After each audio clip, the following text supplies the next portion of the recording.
ሃሌሉያ! ኢየሱስ ክርስቶስ ጌታ ነው። ዕዳዬን ከፍሎ ሕይወት ሰጠኝ።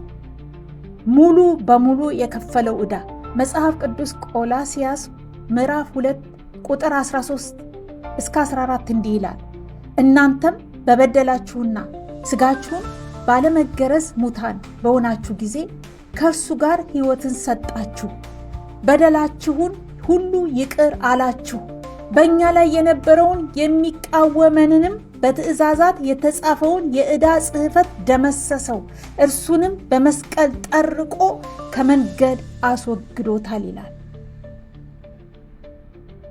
የእግዚአብሔር ልጆች ለዚች ለደቂቃ እስቲ ራሳችሁን በዳኛ ፊት እንደቆማችሁ አድርጋችሁ አስቡ።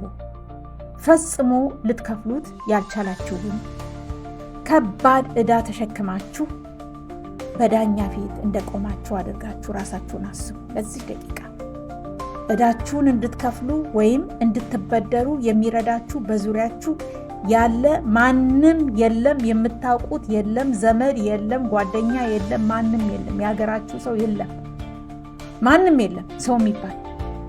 በቀሪው የሕይወት ዘመናችሁ እስር ቤት እንደምትገቡ ታውቃላችሁ።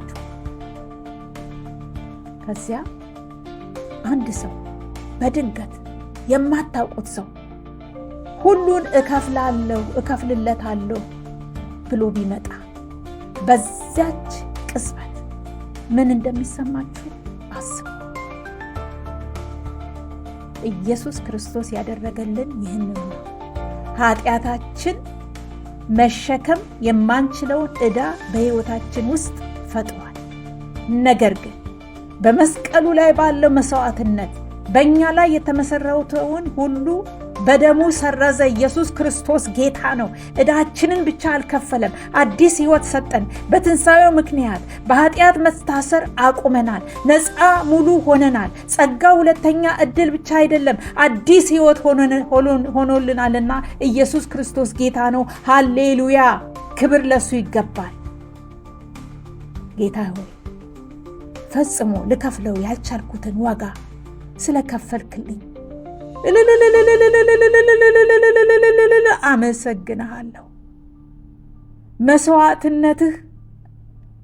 በመስዋዕትነትህ አማካኝነት ሕይወት ስለሰጠኸኝ አመሰግንሃለሁ።